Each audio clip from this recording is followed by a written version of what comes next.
Hello guys, in today's video I'm going to show you how to use the style book on WordPress.com.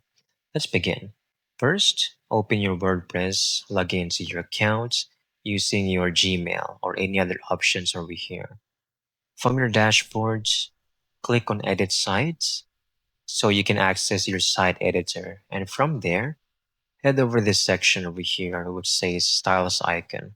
Click on that and you will have these options. You simply need to click on this icon over here that looks like an eye, and it will provide you with all of the styling options you can choose from. Browse the available styles, preview them live, and click on your preferred style to apply it to your website instantly. And once done, make sure to hit save so everything you've applied so far will reflect on your website. And that's it.